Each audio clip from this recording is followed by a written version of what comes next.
ነገሮች አጨራርሳቸው እንዲቃና የዕድሜ ዘመን ሁሉ ልፋት በአንድ ምሽት እንዲሳካ ጥልቅ በሆነና ልብን በሚሰብር ሐዘን በገል እሳት ውስጥ መኖር እንዲያበቃ እስከ መጨረሻው ተዋደቁ።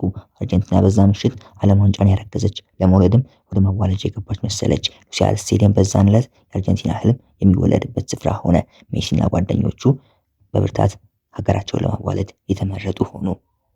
ፈረንሳይ ከአርጀንቲና በ2002 የዓለም ዋንጫ የፍጻሜ ጨዋታ። ከጨዋታው በፊት እንዲሆነ የሊዮ ሜሲ የበኩር ልጅ የሆነው ቲያጎ ሜሲ ለአባቱ ደብዳቤን ጻፈለት። እስከ መቼ ላልቅስ፣ እስከ መቼ ልጠብቅ? የተገኘሁት ከሊዮኔል ሜሲና ዲየጎ ማራዶና ሀገር ነው። ብዙ ነገር ልልህ አልችልም፣ ምክንያቱም ምንም ብል የውስጤን ስለማይገልጽልኝ። ግን ሶስተኛውን ዋንጫ እንድታሸነፍ እንባዬን እንድታስቆም እለምንሃለሁ። ሊለቀውና ቤተሰቦቹ ከሰማይ ሆነው አንተን እስከሚደግፉ ጓጉቻለሁ። የ10 ዓመቱ የታዳጊ ተማጽኖ ደብዳቤ የሜሲን አይኖች በእንባ ሞላ። ዓለም ዋንጫ የአርጀንቲና ምድር ከረገጠ ድፍን 36 ዓመታት ተቆጥረው ነበር። አርጀንቲና ያኔ በዓለም ዋንጫ ስትነግስ የዛሬ መለዋ ሊዮኔል ሜሲ ይችን ምድር ገና አላየም ነበር። የአርጀንቲናን የዋንጫ ረሃብ ይቀረፍ ዘንድ ከማራዶና መንፈስ ጋር ወደ ሜዳ ዘለቁ። ፈረንሳይ ከ4 ዓመት በፊት 2018 ሻምፒዮን የነበረችበትን ውድድር ደግማ ለማሸነፍ አስባ ወደ ሜዳ 2010 የዓለም ዋንጫ አሸናፊ ኢኬር ካሲያስ ዋንጫውን ለስቴዲየም ካስተዋወቀ በኋላ ጨዋታው ተጀመረ። The time is nigh. Mbappe, Messi, and so much more. Lionel Messi stares up at his final peak. Kylian Mbappe prowls in the foothills of greatness. From the Andes to the Alps, from River Plate to the banks of the Seine, our planet unites around its ultimate game. ፈረንሳይ ተስፋ ጀማምር ያደረገች። ብዙ የተጠበቁት የለብሉ ከዋክብት አንቀላፉ። ኪሊያን ምባፔ፣ አንቷን ግሪዝማን፣ አድሪያን ራቢዮን ጨምሮ ሌሎች ከዋክብት የተሰበሰቡት ፈረንሳዮች አርጀንቲና መፈተን ጥቃቱን መመከት ተስኗቸው አመሹ። ነገሩ ሰርግና ምላሽ የሆነላቸው አርጀንቲናውያን ፈረንሳይን ሲያስጨንቁ ታዩ። ኢዲር ዴሾ ፈረንሳይ በሊዮኔል ስካሎኒ አርጀንቲና ከጎል በስተቀር በሁሉም ነገር ተበልጣ መሸች። ጎሉን ለማግኘት እንብዛም አልተቸገረችም። 19ኛው ደቂቃ አንጀል ዲ ማሪያ ኳስ ይዞ ወደ ፍጹም ቅጣት ምት ሳጥን ደረሰ። ግን ሳጥኑ ሲገባ ኡስማን ዴምቤሌ ጥፋትን ፈጸመበት። የፈረንሳዩ 11 ቁጥር በአርጀንቲና 11 ቁጥር የፈጸመው ጥፋት የ11 ተጫዋቾችን ልፋት ይወስናል። ምክንያቱም ዳኛው ማርዚናክ እጃቸውን በሳጥኑ ጠቁመው ከፊሽካ ድምጽ ጋር ፔናልቲነቱን አወጁ። ሊዮ ሜሲ የሀገሩን አደራ በጫንቃው ተሸክሞ ኳሷን ነጯ ነጥብ ላይ ያስቀመጠ። በህይወቱ በርካታ ፔናልቲዎችን የመታው ኮከብ ዛሬ ከሁሉ የላቀችዋን ፔናልቲ ሊመታ ከጎሎች ተፋጧል። ፔናልቲ አስቆጥሮ መከበርን፣ ፔናልቲስቶ መጠላትን ያውቅበታል። 2016 አርጀንቲና የኮፓ አሜሪካ ፍጻሜ ተፋላሚ ሆና ቀረበች።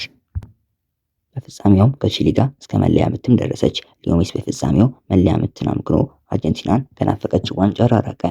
ህዝቡ በሜሲ ላይ ስድቡን አከታተለ። መቆሚያ መቀመጫም አሳጣው። ሜሲ ከብሔራዊ ቡድን ራሱ እስከሚያገል ድረስ የደረሰው ፔናልቲ ስለሳተ ነበር። ዛሬም ፔናልቲ በድጋሚ ስቶ ህዝቡን ለማዋረድ አይፈልግም።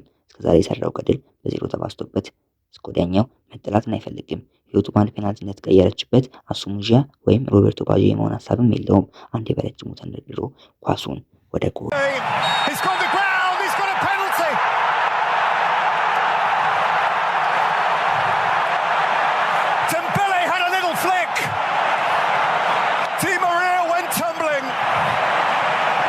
Argentina eye the first massive opportunity of the night. A breath, a heartbeat, and Messi!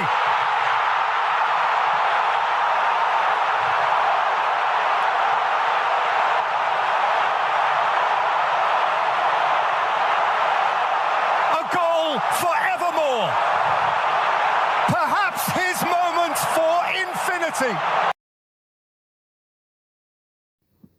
መምራት ያልከበዳቸው የሊዮኔል ስካሎኒ ልጆች ጨዋታውን ተቆጣጠሩ። ፈረንሳይ ለማንሰራራት ተቸገረች። የጊዜ ጉዳይ እንጂ አርጀንቲና ሻምፒዮን የምትሆንም መሰለ። የድል ዋስትናን ለማግኘት ሁለተኛ ጎል ማነፍነፋቸውን ቀጠሉ። ሜሲ ለማካሌስተር፣ ማካሌስተር ጣጣውን የጨረሰ ኳስ ለአንጀል ዲ ማሪያ ቀበለ። ዲ ማሪያ በተጫወተባቸው የፍጻሜ ጨዋታዎች ሁሉ ጎል የማስቆጠር ታሪክ አለው። በ2014 የብራዚል ዓለም ዋንጫ አርጀንቲና ከጀርመን በፍጻሜ በቀረቡበት ወቅት ጨዋታው ሊጀመር አንድ ሰዓት ብቻ ሲቀረው ከነጉዳቱ በቋሚ ሰላልፍ ውስጥ የተካተተው አንጀል ዲ ማሪያ እንዳይጫወት የሚል መልእክት ከሪያል ማድሪድ ካምፕ ይላካል። አርጀንቲና ዲ ማሪያን ቋሚ አስቻል ተሰጣው ወሰነች። ዲ ማሪያ ግን ይህ እንዳይሆን አብስቶ ለመነ። የዛሬን ብቻ ልጫወት ባካችሁ፣ ዛሬ አስገቡኝ እንጂ ከዚህ በኋላ እንደፈለጋችሁ አድርጉኝ። ዛሬ ከተጫወትኩኝ ከዚህ በኋላ ኳስ ባለካ እንኳን አይቆጨኝም። ከፈለጋችሁ የዓለም ዋንጫውን አታስነኩኝ። ያሸነፍኩበትን ሜዳሊያም አትስጡኝ። ግን እባካችሁ ከኳስ እንድነካካ ፍቀዱልኝ እባካችሁ እያለ ለመናቸው። የዲ ማሪያ ለቅሶ የተቀላቀለበት ተማጽኖ ግን የአርጀንቲናውን አሰልጣኝ ደንዳና ልብ አልረታለትም ነበር። ታዲያ ያን ያጣውን በፍጻሜ መጫወት እድል ዛሬ ደግሞ አግኝቶታል። ታዲያ ያንንም ከማግኘቱ በላይ ሁለተኛውን ጎል ሊያስቆጥር ተቃርቧል። ፔናልቲ ቦክስ ውስጥ ከሁጎ ሎሪስ ጋር ተፋጠዋል። Messi. Oh, lovely. Delightful.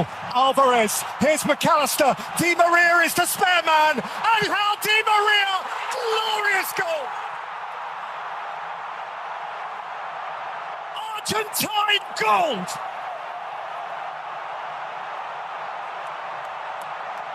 That is just beautiful.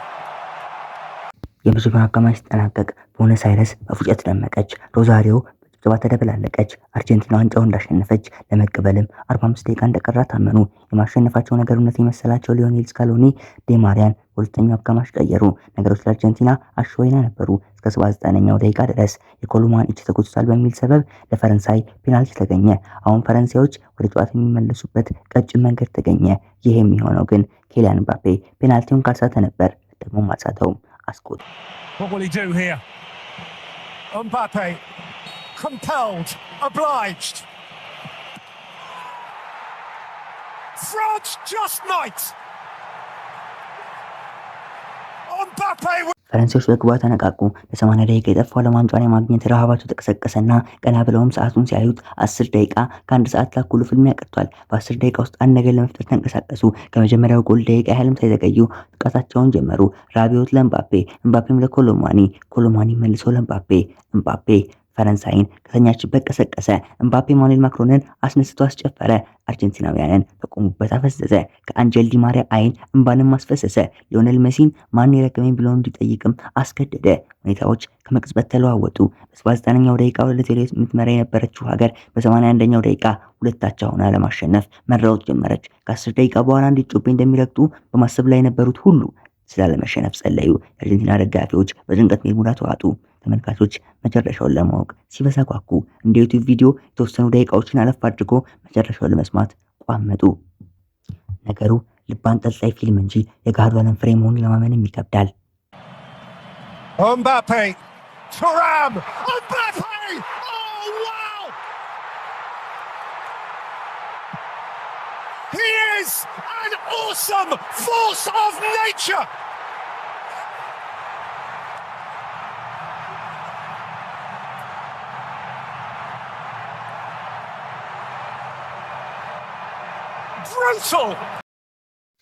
የሊዮ ሜሲን የእግር ኳስ ዘመን የሚወስነው የዘመናችን ቁጥር 1 ጨዋታ ወደ 120 ደቂቃ ተራዘመ።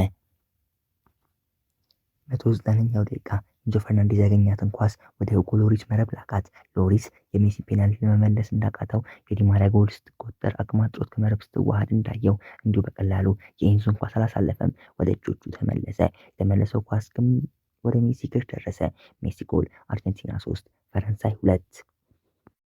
Messi, Fernandez, Martinez, Messi! Offside. Offside flag is up. Has he given offside? The referee's given the goal. The referee's given the goal. He's gone to ground. He's got a penalty.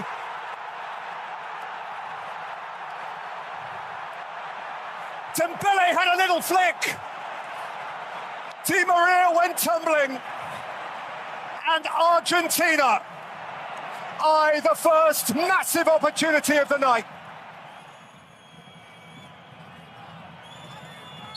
A breath, a heartbeat, and Messi!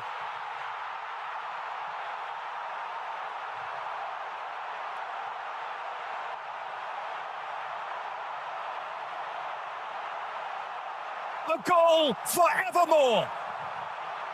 Perhaps his moment for አንድሬ ሂኔሽታ በ2010 ዓለም ዋንጫ በ10ኛው ደቂቃ ጎል አስቆጥሮ የስፔንን ታላቅነት እንዳወጀ አርጀንቲናም ከሜሲ ማሸነፊያ ግብ ጋር ዋንጫውን የምታነሳ መሰለ። ግን እንደዛ አልሆነም። በ18ኛው ደቂቃ ላይ ኒኮላስ ኦታሜንዲ የነካው ኳስ ለፈረንሳይ ሁለተኛ ፔናልቲን አሰጥቷል። ኪሊያን ምባፔ ስለ እግር ኳስ የማያውቅና ሕፃን ሲል በሰደበው በኤሚ ማርቲኔዝ ፊት ሃትሪክ ሰራ። አርጀንቲና 3 ፈረንሳይ 3። Mbappe into the galaxy of greats.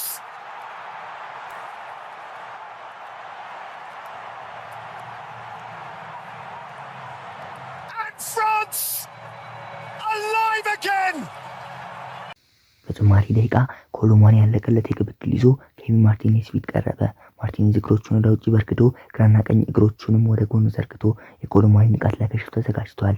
መላው አርጀንቲና ህዝብ በኤሚ ተስፋ አድርጓል። የአልቢሴሌስቴው ልጅ አርጀንቲናዊ ኤሚ ማርቲኔዝ የአርጀንቲና አደራ አልበላም። ጉዞ ወደ መለያ ምቶች። በመጀመሪያው አጋማሽ አርጀንቲና ደመቀች። በሁለተኛው አጋማሽ ፈረንሳይ ከሞተችበት ተነሳች። በጭማሪው ደቂቃ ሁለቱም ጥሩ ነበሩ። አሁን ጉዞ ወደ መለያ ምቶች። አሸናፊው ሊለዩ። የሰው ልብ እንደተንጠለጠለ ሁለቱም ከ5-5 ድሎቻቸው ጋራ ዋንጫውን ማን እንደሚወስድ ሊወስኑ ቀረቡ። Thank you. What can you say but thank you for surely one of the greatest football matches that has ever been played, encompassing stellar moments from some of the greatest footballers who have ever attempted to play this game. Kylian Mbappe has scored a hat-trick for France, who were out of it. They were done. 10 minutes from time, it was Messi's final. Messi in extra time threatened to win it all over again. But now, nobody knows. Argentina 3, France 3, penalties. My. መለያ ምት በትምህርት ደረጃ ቢሰጥ ኖሮ ኤሚ ማርቲኔዝ የክላሱ ሰቃይ ተማሪ እንደሚሆን ተጠራጠሩ። ከተመታበት 24 ፔናልቲ እስከዛን ጊዜው ድረስ 12ቱን ያህሉን አክሽፏል። ጎሎሪስ ደግሞ ማትሪክ ወድቆ ሪሚዲያል የሚፈተን ተማሪ ይበሉት። ከተመታበት 106 ፔናልቲ 10 ያህሉን ብቻ ነው ያከሸፈው። ታዲያ የመለያ ምቱ ተጀመረ። ሜሲና ምባፔ በጨዋታ ያደረጉትን ለመድገም አልተቸገሩም። አርጀንቲና ከአንዳንድ ፈረንሳይም ከአንዳንድ አስቆጠሩ። ሁለተኛው የመለያ ምት በአርጀንቲናዎች ተቆጠረ። ዲባላ የግብ አስቆጣሪ። ፈረንሳይ ግን አልቀራትም። ሹአሜኒ ጉድ ሰራት። አርጀንቲና ከ2-2 ፈረንሳይ ደግሞ ከ2-1 ሆኑ። ፔናልቲ ሙዝልጦን መብላት የቀለላት አርጀንቲና በሶስተኛውም አላፈረችም። ፓራዴዝ አስቆጠረ። ኮማን ፈረንሳይን ያድናል ተብሎ ሲጠበቅ ወደ ባሰው አዘቅት ከተታት። ኮሎሙዋኒ ቀጣዩን መለያ ምት ቢያስቆጥርም ፈረንሳይ ግን ለመዳን ቀጣይ አርጀንቲና ፔናልቲ መምከን ይኖርበታል። ከተቆጠረ ግን ያበቃል። ሞንቴል ቀጣይ መቼ ነው? ማን ጨዋታው በእርሱ እጅ ይወድቃል ብሎ አሰበ? ማንስ ሞንቴል ጨዋታውን ይወስናል ሲል ተነበየ? ግን ሆነ። ሞንቴል ጨዋታውን ይወስን ዘንድ እድል አገኘ። ሞንቴልም ውሳኔውን ፍርዱን አሳወቀ። የጎንዛሎ ሞንቴል ፍርድም ለአርጀንቲና ወገነ። አርጀንቲና ሻምፒየንስ ኦፍ ዘ world again at last, and a nation will tango all night long. 36 years since Maradona and Mexico. Here, finally, is a nation's new throng of immortals. Scaloni will be fated. Messi will be sainted. ፈጣሪ የሜሲን ጸሎት መለሰ። ኢታጎ ሜሲን እንባ ታበሰ። የአርጀንቲናን ጉጉት በዋንጫ ተገባደደ። እግር ኳስም ንጉሷን አከበረች። የወርቅ ካባ ልብሳ የተመኘውንም ዋንጫ ሰጥታ ንግስናውን አወጀ። ነገሮች አጨራረሳቸው እንዲቃና የእድሜ ዘመን ሁሉ ልፋት በአንድ ምሽት እንዲሳካ ጥልቅ በሆነና ልብን በሚሰብር ሐዘን በግር እሳት ውስጥ መኖር እንዲያበቃ እስከ መጨረሻው ተዋደቁ። አርጀንቲና በዛ ምሽት ዓለም ዋንጫን ያረገዘች ለመውለድም ወደ ማዋለጃ የገባች ድርስ እርጉዝም መሰለች። ሉሳይል ስቴዲየም በዛን ዕለት የአርጀንቲና ህልም የሚወለድበት ስፍራ ሆነ። ሜሲና ጓደኞቹ በብርታት አርጀንቲና ለማዋለድ የተመረጡ ሆኑ። በሜዳው ተጋጣሚ በሚያደነዝዙ 2 ጎሎች የልጁን መወለድ አይቀሬ ያስመሰሉት። ጆሮ መልካም ዜና ለመስማት እንደሚመኝ፣ አእምሮ በጭንቀት ተወጥሮ በበጎና መጥፎ ሀሳቦች እንደሚታወክ፣ ቀበቶውን ፈቶ ኮሪደር ላይ እንደሚመላለስ ባል ሆኖ ሊዮኔል ስካሎኒ ያመሸ ቴክኒክ ኤሪያው ላይ ያለ ግን ደግሞ ቡድኑን ገብቶ የማያግዝ አይነት።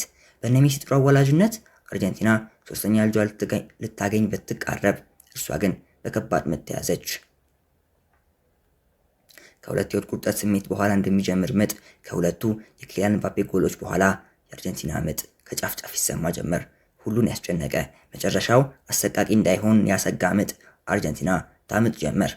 ግን የህፃን ልጅ የለቅሶ ድምፅ ሁሉን ምጥ እንደሚያስቆም፣ የዲያጎ ሞንቴል እንባ የሉሲያንን ሰቀቀን እንዲያበቃ አደረገው። አዋላጅ ከሁሉ ቀድሞ ልጁ እንደሚታቀፍ ሊዮኔል ሜሲም ዓለም ዋንጫውን ተቀብሎ የምስራቹን ለዓለም ሁሉ አሰማ። አርጀንቲና 3ኛ ልጇን፣ አርጀንቲና 3ኛ ዋንጫዋን በሰላም ተቀላቀለች። ሐኪም ልጁን ከወድ አውጥቶ ለእናት እንደሚያስረክብ ሜሲም ዓለም ዋንጫን እንዲሁ ለአርጀንቲና አስረከበ። ሜሲ በዚያ ዕለት እንደ ዶክተርም ሆነ ዶክተር ሊዮኔል ሜሲ።